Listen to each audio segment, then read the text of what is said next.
নিজের মা বাবার থেকে আপন বোধ হয় আর কেউ হয় না। বন্ধুরা, এই অসাধারণ প্রসঙ্গটাকে কেন্দ্র করে আজকে আমি আপনাদের সুন্দর একটি গল্প শোনাবো। চ্যানেলে নতুন হলে সাবস্ক্রাইব করতে ভুলবেন না এবং অবশ্যই গল্পটি ভালো লাগলে একটা লাইক আশা করব। দেখুন, আমার দুটো সন্তান অলরেডি আছে আর ওদের আমি ভীষণ ভালোবাসি। আমি চাই না ওদের দুজনেরই কখনো কোনো যত্নের অভাব হোক। সেই কারণেই আজকে আমার পরিবারের এই প্রকারের সিদ্ধান্ত নেওয়া। আমি চাই আপনার সন্তানেরও দায়িত্ব নিতে, কিন্তু আমার বাড়িতে বা আমাদের বিয়ের পর আপনার সঙ্গে নিয়ে গিয়ে নয়। আপাতত না হয় আপনার সন্তান আপনার বাবা মার এখানেই থাক। আমি প্রতি মাসে খরচ পাঠাবো, কথা দিচ্ছে। বিয়ে ঠিক হওয়া হবু বর আবিরের মুখ থেকে এই কথাটা শুনে চমকে গেল মেঘা। আবিরের প্রত্যুত্তরে মেঘা জানালো, কিন্তু বিয়ে ঠিক হওয়ার সময় তো কথা হয়েছিল আমার সাথে আমার বাচ্চাও যাবে, তাহলে এখন হঠাৎ এই সব কথাবার্তা বলার মানেটা কি? আবির তখন মেঘার কথার উত্তর দিতে গিয়ে বলল, হ্যাঁ হয়েছিল ঠিকই, কিন্তু আমার মা চাইছেন না। আর এই প্রস্তাবে আপনি যদি রাজি না হন, তাহলে এই জন্য যদি আমাদের বিয়েটা ভেঙে যায় তাহলেও আমার কিছু করার নেই। আমি স্ট্রেট জানিয়ে দিলাম আমার বাড়ির লোকের মতামতটা আপনাকে। এবার আপনি কি করবেন ভেবে জানাবেন প্লিজ। আর হ্যাঁ, যত তাড়াতাড়ি সম্ভব জানাবেন। এই বলে ফোনটা রেখে দিল আবির। এর ঠিক 2 দিন পরে আবির আর মেঘা আজ রেস্টুরেন্টে দেখা করতে এসেছে। তাদের বিয়ের আর সপ্তাহ খানেক বাকি। আবির যখন মেঘাকে ফোন করে বলল যে ও মেঘার সাথে দেখা করতে চায়, অজান্তেই মেঘার মনে কু ডাক দেওয়া শুরু হয়েছিল। মেঘা বুঝতেই পেরেছিল যে কিছু একটা সমস্যার সৃষ্টি হয়েছে তাদের বিয়ের মাঝে। কিন্তু একটা গন্ডগোল হয়েছে ভাবতে ভাবতে দেখা করতে আসে মেঘা। আর ওর ভাবনাটাই সত্যি হলো। মেঘার আগের পক্ষের বিয়ে হয়েছিল 7 বছর আগে, সম্ভ্রান্ত সচ্ছল পরিবারে। এর ঠিক 2 বছর পর মেঘার কোল আলো করে মেয়ে আলোর জন্ম হয়। মেয়ে হওয়াতে সবচেয়ে বেশি খুশি হয়েছিল মেঘার স্বামী। পরিবারের বেশিরভাগ সদস্য চাইছিল যে মেঘার ছেলে হোক, কারণ মেঘার শাশুড়ির 5টা মেয়ে হয়েছিল। আর সেই কারণেই মেঘার শাশুড়ি ছেলে নাতি চাইছিল। যদিও আলো হওয়ার পর তিনি আর তেমন কিছুই বলেননি। যতই হোক, ছেলে সন্তান হোক বা মেয়ে সন্তান, নিজেরই তো রক্ত। এইভাবে সব কিছুই ঠিক চলছিল। কিন্তু হঠাৎ মেঘার স্বামীর মৃত্যুতে সব কিছু ওলটপালট হয়ে যায়। মেঘার আগের পক্ষে শ্বশুরবাড়িতে আলোকে, অর্থাৎ তাদের বংশের নাতনিকে রেখে দিতে চেয়েছিল, কিন্তু মেঘা রেখে আসেনি। হাজারো দুঃখের মাঝে বেঁচে থাকার এক টুকরো সুখ হলো আলো। আলোকে ছাড়া যে মেঘা বেঁচে থাকতে পারবে, এটা মেঘা কখনো স্বপ্নেও ভাবতে পারে না। ওর মুখখানা দেখলে মেঘা অনেক কিছু ভুলে থাকতে পারে। আর সেই মেয়েকে ছেড়ে নাকি তাকে যেতে হবে অন্য কারোর কাছে। কিন্তু না গিয়েও উপায় নেই। গত 1 বছর ধরে মেঘা কম যন্ত্রণা সহ্য করেনি নিজের পরিবারের থেকে।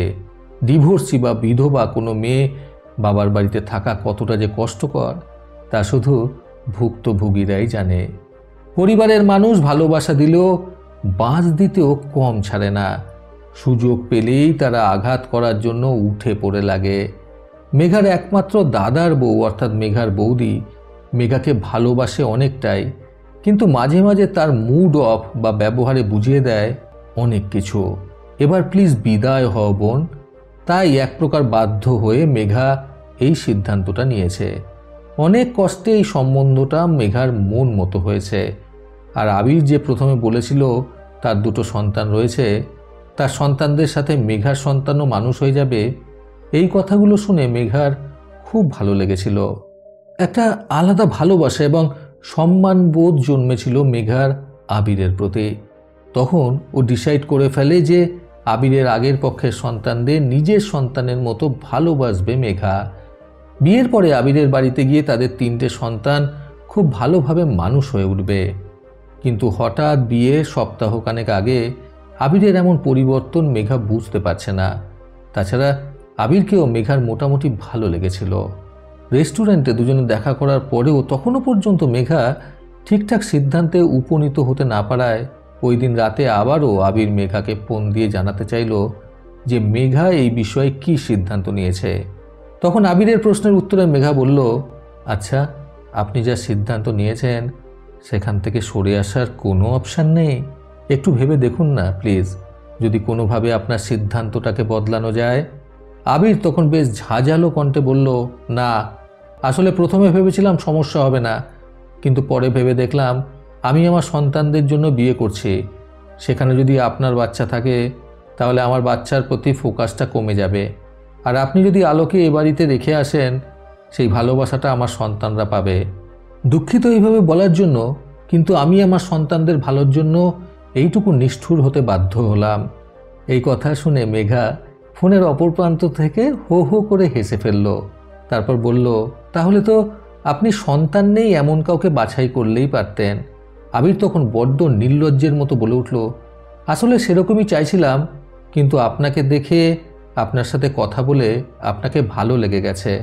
মেঘা তখন বলল, আবিরবাবু, আপনাকে একটা কথা বলি, আপনি যদি বাবা হয়ে আপনার সন্তানের জন্য নিষ্ঠুর হতে পারেন, তাহলে আমি মা হয়ে কেন পারবো না?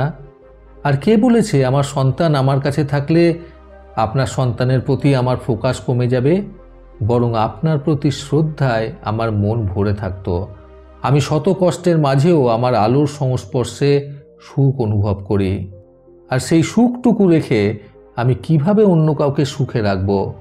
কিভাবে আমি আপনার বাচ্চাদের প্রতি কেয়ারিং হব বলুন তো?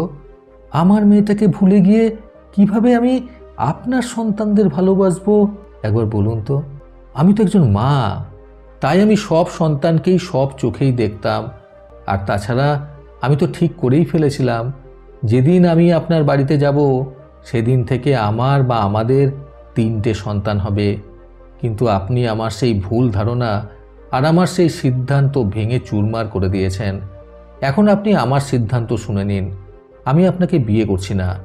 হ্যাঁ, হয়তো আমি আমার পরিবারের কথা শুনতে শুনতে হাঁপিয়ে উঠেছিলাম, কিন্তু তারা আমাকে কখনোই আমার বাচ্চার থেকে আলাদা হতে বলেনি।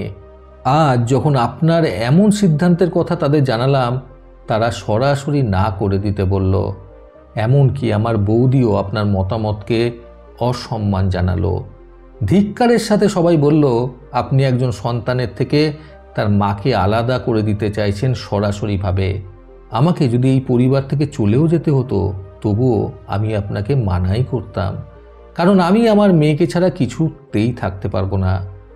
আবির তখন নিজের গলার স্বরটা একটু কমিয়ে দিয়ে পুনরায় বলল, বলছে কি মেঘা, আর একবার ভেবে দেখুন।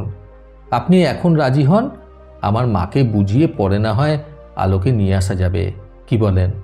আবিরের এই প্রকার কথা শুনে মেঘা এবার দৃঢ়তার সাথে বলল, যে মানুষটা চোখের সামনে এমন কিছু ঘটার পরও প্রতিবাদ করার বদলে সিদ্ধান্ত বদলে ফেলে, তার প্রতি আমার অন্তত সম্মান নেই। আর যেখানে সম্মান থাকে না সেখানে সম্পর্ক করা ঠিক নয়।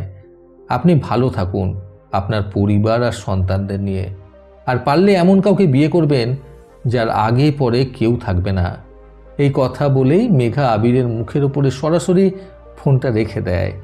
এরপর থেকে বার কয়েক আবির মেঘাকে ফোন করেছিল আলোকে বাপের বাড়িতে রেখে আবিরের সাথে বিয়ে করার জন্য আর তার বাচ্চাদের দায়িত্ব নেওয়ার জন্য, কিন্তু মেঘা কোনোবারেই রাজি হয়নি। বন্ধুরা, নিজের সম্মান রক্ষার্থে আজকের গল্প থেকে শিক্ষণীয় 3টি কথা সর্বদা মনে রাখুন। প্রথমত, জীবনের সবথেকে মূল্যবান জিনিস হলো নিজের সম্মানবোধ। দ্বিতীয়ত, নিজের সম্মান রক্ষার্থে যদি কখনো কখনো নিষ্ঠুর হতে হয় তাহলে সেটাও ঠিক আছে। তৃতীয়ত, বাবা বা মায়ের চোখে সন্তানরা সবসময়ই হওয়া উচিত সমতুল্য। প্রতিবারের মতো আবারও বলবো, এই পৃথিবী তাদেরকেই সম্মান দেয় যারা ইউনিক কিছু করার ক্ষমতা রাখে। সকলে সুস্থ এবং সুন্দর জীবন কামনায় প্রকৃত জীবন থেকে আমি সন্তু চক্রবর্তী আবার আসবো আগামীকাল নতুন সুন্দর শিক্ষণীয় একটি ছোট গল্পের সাথে। ভালো শুনুন, ভালো থাকুন। ধন্যবাদ।